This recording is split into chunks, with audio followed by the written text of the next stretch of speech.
Morning, happy Tuesday. Today is Tuesday, the 12th of July.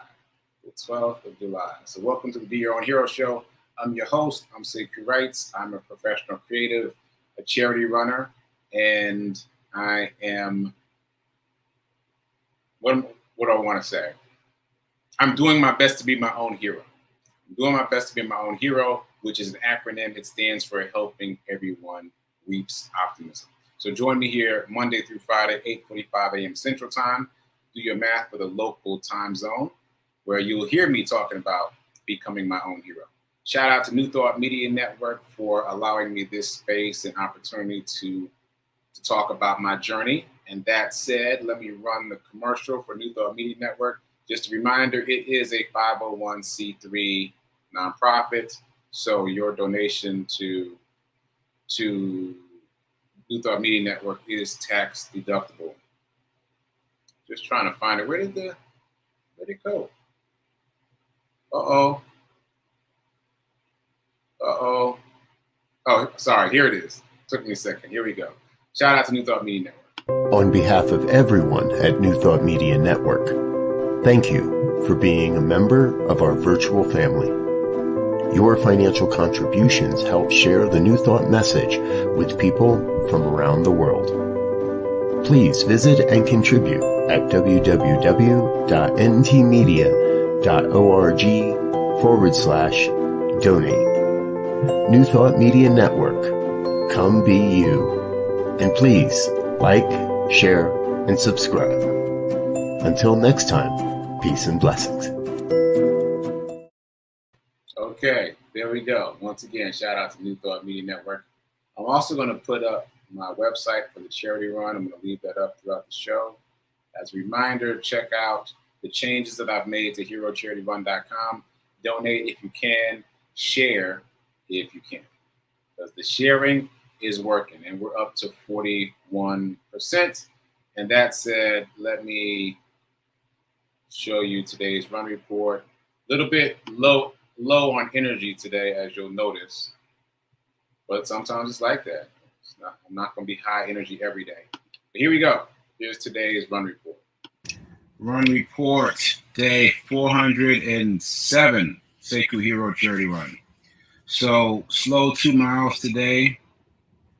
Feeling a little achy. Need to add in some stretching, maybe some yoga. Anyway, I don't think I have much of a run report today, other than the same lesson you've heard me talk about before.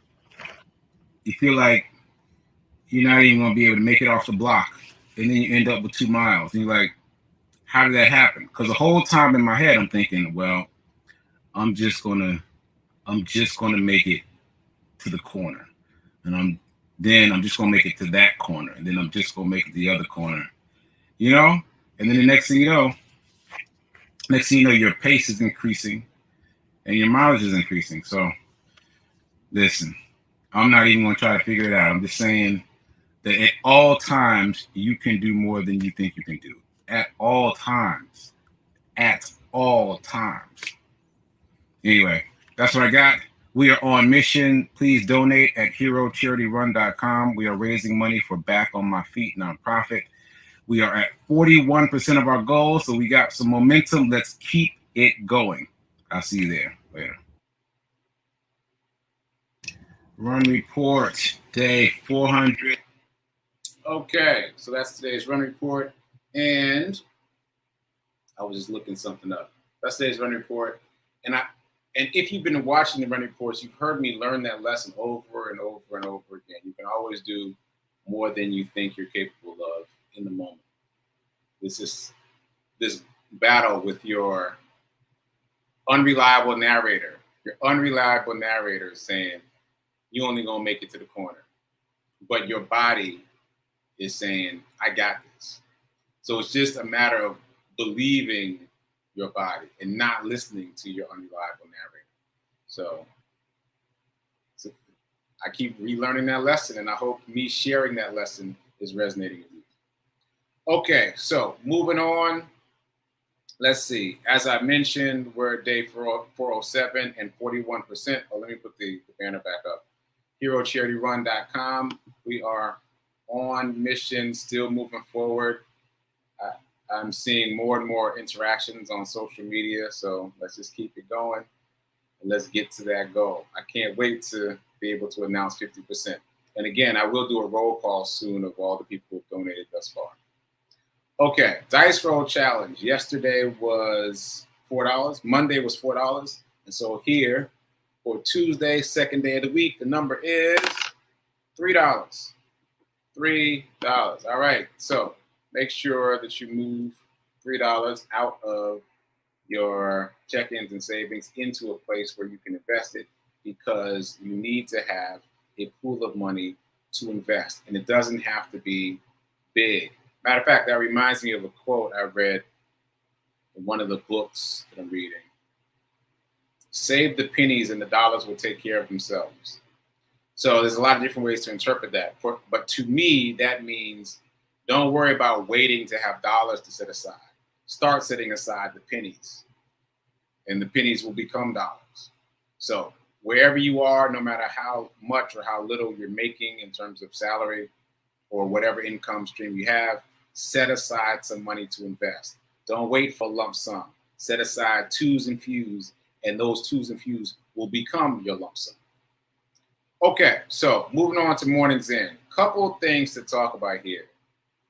As you know, if you've been watching the show, yesterday I started talking about Think Your Way to Wealth. This is another collaboration between Napoleon Hill and Andrew Carnegie.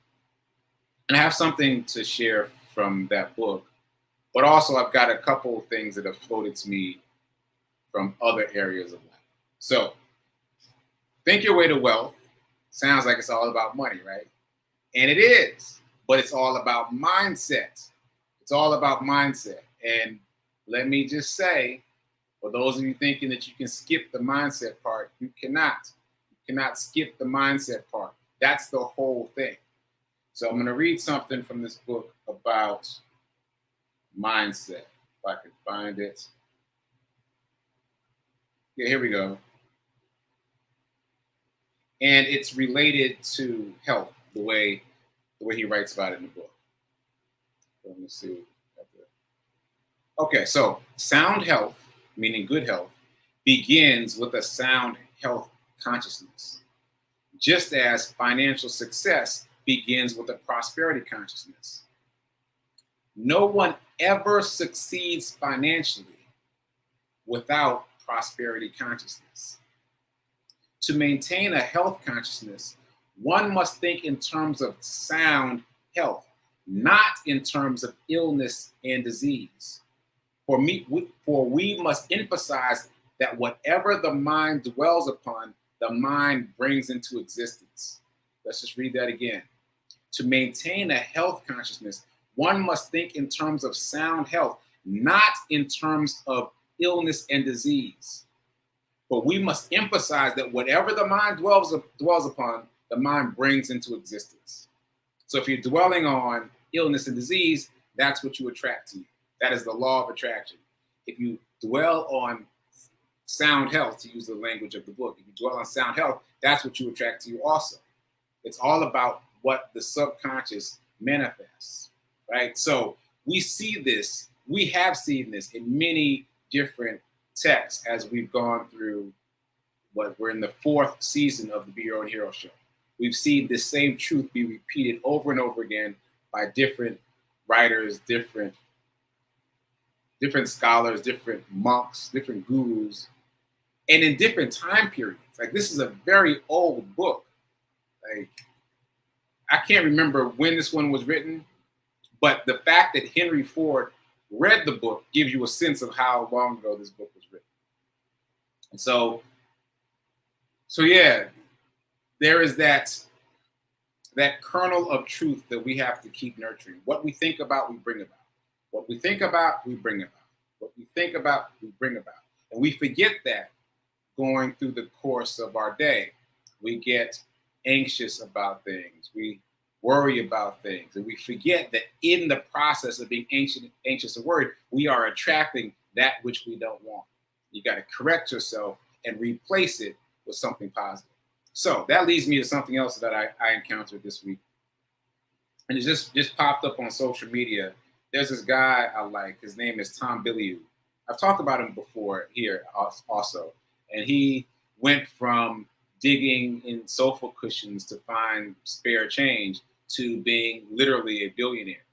And he talks about his journey and his transition all the time. Well, he posted this quote this week. It says, "No amount of anxiety makes any difference to anything that is going to happen." And actually, the quote is by Alan Watts. Tom Bilyeu posted it, but the quote is by Alan Watts. Here it is again. "No amount of anxiety makes any difference to anything that is going to happen." So why hold the anxiety? Right? So that popped up for me today. And then there was another one just this morning, and it was a guru. And he said that he didn't realize, it took him a long time to realize in trying to help people. It took him a long time to realize that people are attached to their miseries. People are attached to their miseries. So he would try to help people, and they would push back in all these different ways and ignore his help in all these different ways, using all these different excuses, because fundamentally they were attached to their miseries. And they didn't realize that. And it took him a long time to realize that.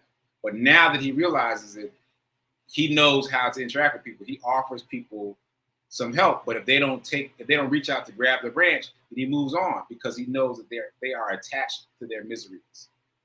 That's strong. We do not want to be attached to our miseries, right?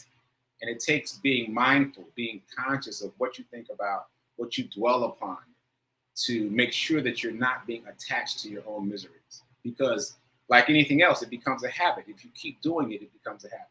So anyway, all these things converge together. I've talked about that before. At a certain level, when you do enough reading, enough listening, enough studying, all the texts say the same thing in different ways. Okay, so last thing on Mornings In, this is kind of an add-on. I told you I've been watching that show with my mom, and let me get the name of it again. The Food That Built America. It's a docuseries available on Hulu and many other platforms, but we've been watching it on Hulu. The Food That Built America. And it's all the companies that you know about from grocery shopping, but it's the stories behind them. The story behind KFC, the story behind Birdsong, Hershey's, Kellogg's, Heinz, Post, McDonald's, Mars, all these companies. It talks about how they were started, and the stories will shock you, especially because they're just names we know now. You just know KFC, you just know Kellogg's, you just know Hershey's. You don't think about how those companies came to be anymore, but the stories will astound you. So yesterday I mentioned Heinz, so today I'll mention Hershey's. So Hershey decided that he was going to create milk chocolate after he tasted some European milk chocolate at a fair. He wasn't even overseas, but it was milk chocolate from overseas. There wasn't any milk chocolate in the United States at the time. So he tried it at a fair. I was like, oh man, this will kill it in the United States. This is going to win. Now, he was so committed to that idea that I know milk chocolate is going to win in the United States, that he literally spent $1 million. That number is not adjusted for inflation. He spent $1 million back then, to create a town and a factory. Now let's just pause right there. A town, streets, infrastructure, houses, traffic lights, and a town and a factory before he had a product. Before he had a product. In other words, before he had created milk chocolate. You talk about obsession, which is the word of the week in relationship to these stories. You talk about being obsessed with an idea. He spent $1 million, built a town, built a factory, didn't even have a product yet. That's how much he believed. Can you imagine all the people that told him he was crazy? Can you even imagine? He even hired a director of sales, and the guy that he hired as director of sales was like, "You're hiring me to sell a product that doesn't exist yet?" Imagine that. Imagine having that much vision, that much faith, and that much of an obsession to win, to accomplish your goal. So, yeah, there's a lot to unpack in that show. I highly suggest you check it out. But what's very interesting to me is I would have found this show interesting at any point in my life, but now I find it very interesting because I'm able to read between the lines somewhat because of this show, because of the Be Your Own Hero show, because of the things that I've read and studied and listened to be more intelligent during this show. And one of the things I picked up on that would have completely passed me by before is adjusted for inflation. Just that simple phrase, adjusted for inflation, right? So we're going to talk about that simple phrase in just 1 second. But first, let's do a shout out to the people in the chat. Shout out to Margaretta. Thanks for tuning in. Shout out to the people who are watching but haven't put anything in the chat. And let's do this affirmation. Ooh, I've got a new affirmation actually. Let's do the new affirmation. So back to the book by Napoleon Hill and Andrew Carnegie. So they have this passage in here about Émile Coué. He's a French psychologist who came up with this phrase, this affirmation that was designed for health. So let me actually just read this paragraph since I've already gone off on a tangent. So Émile Coué, the French psychologist, gave the world in one sentence a very simple but practical formula for the maintenance of a health consciousness. Instead of worrying about disease or illness, this is what you do. You say this affirmation over and over again. Day by day, in every way, I am getting better and better. Day by day, in every way, I am getting better and better. Day by day, in every way, I am getting better and better. So today, I offer you that affirmation, but I'm also remixing it for abundance by saying, day by day, in every way, I am getting wealthier and wealthier. Day by day, in every way, I am getting wealthier and wealthier. So say it with me one more time, wherever you are. This is today's affirmation. Day by day, in every way, I am getting wealthier and wealthier. Now, the reason I really like this affirmation, even slightly more than the one that I've been using all these seasons, is because it doesn't use the word millionaire. And sometimes when we say the word millionaire, there's something inside of us that pushes back because we don't think we can actually be a millionaire. Like there's something in us that's like, no, that's too much.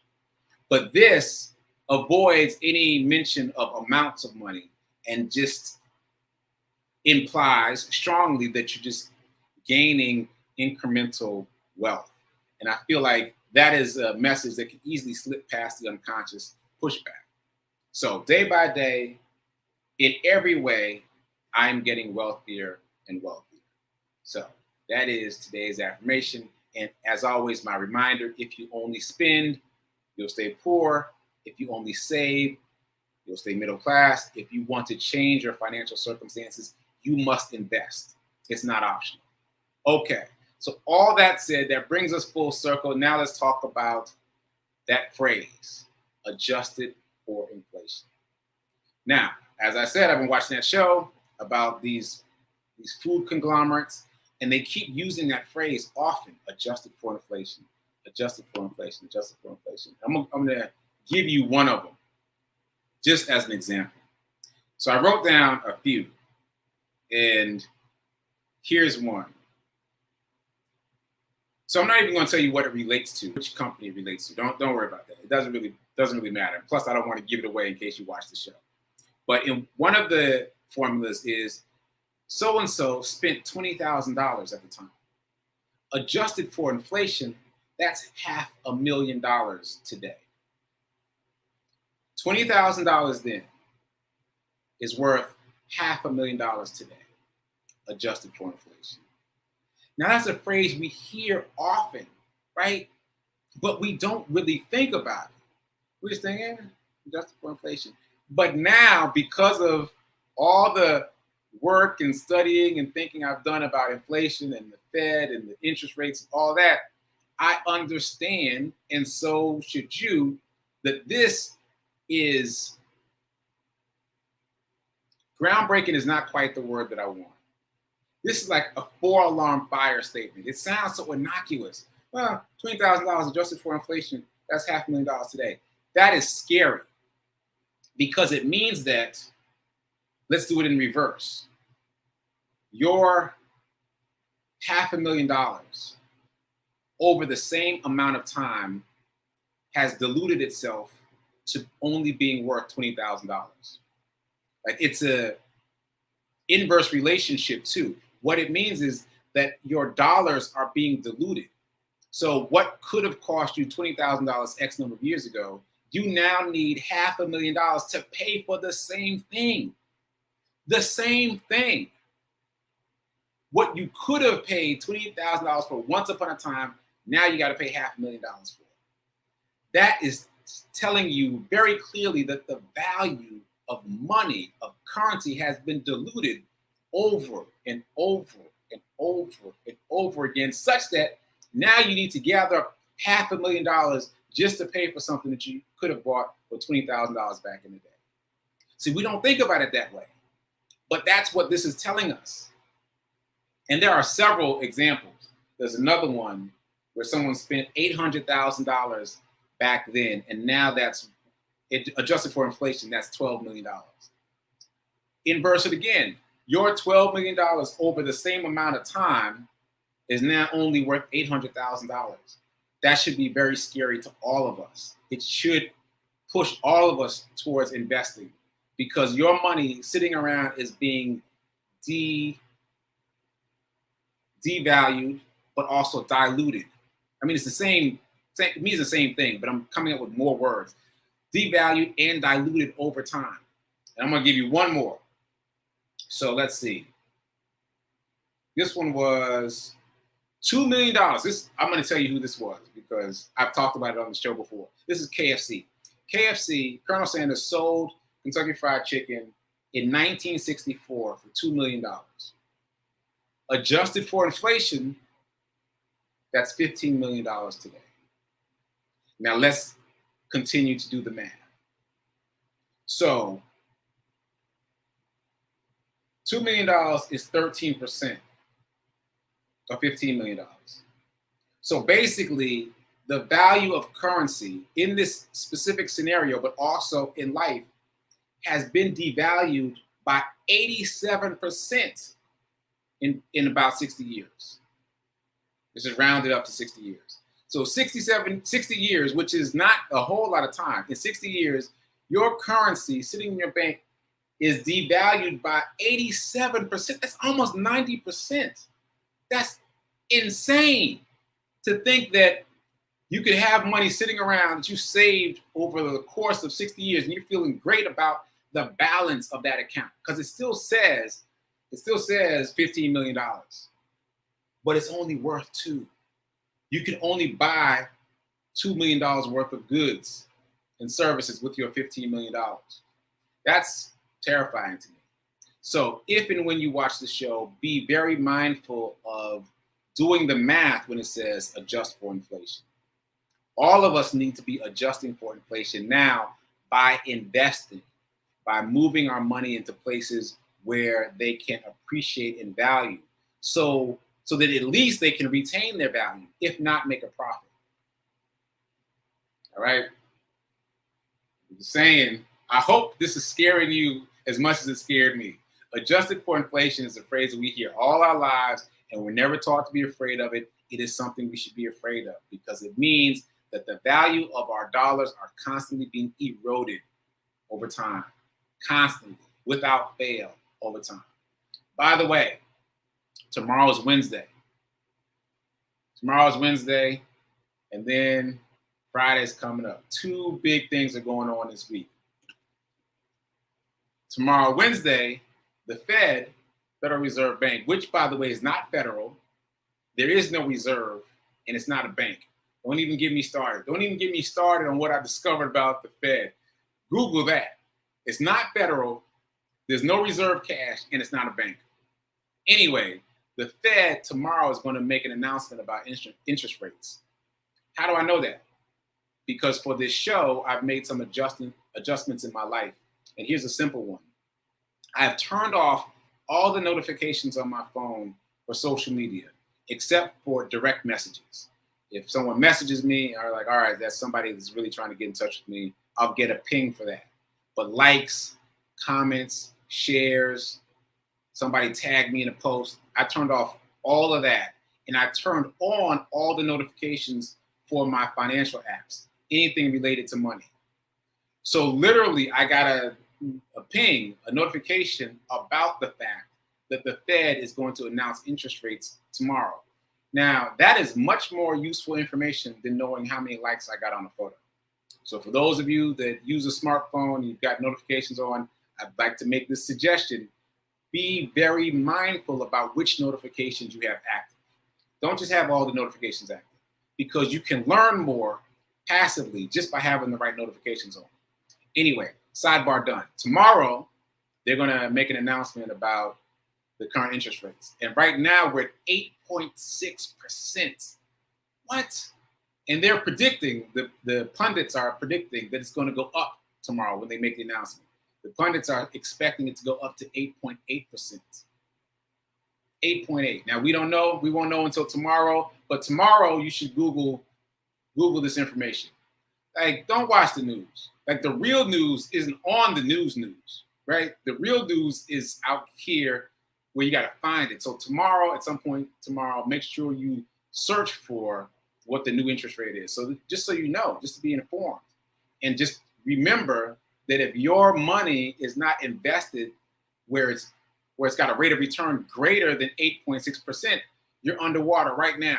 You're losing money right now. Your money is losing value right now. Okay, so that's the first big thing that's going on this week. Second big thing that's going on this week is the stock split. The Google, also known as Alphabet. Well, it's known as Alphabet on the stock exchange. I just don't want anybody to get confused. If you're searching for it on the stock exchange, you have to search for Alphabet, but that is Google. Anyway, they are doing a 20-to-1 split on Friday, meaning if you own one share of Google, on Friday, it's going to split into 20 shares. We've been talking about this a lot. I just want to remind everybody that it's coming up. It's coming up quick. So make a decision about what you're going to do. Just a quick reminder, there should be a bump in price on Friday and Monday because people who never were able to afford Google stock before will jump in to buy it at the lower price. And also the new lower priced stock, the new lower priced stock should rise in value about 25% over the next year or so. So just quick reminders, that's my time. So just remember to pay attention on Wednesday and pay attention on Friday. So that's my time. Stay tuned for a prayer time right now at 10:15. Then stay tuned for Sip with Rev. Melissa at 10:30. Those are Eastern time. And until tomorrow, keep doing, be a hero, be your own financial hero. That's very important. And remember that now is better than perfect in all things, but especially in terms of investing. So go invest today. Later.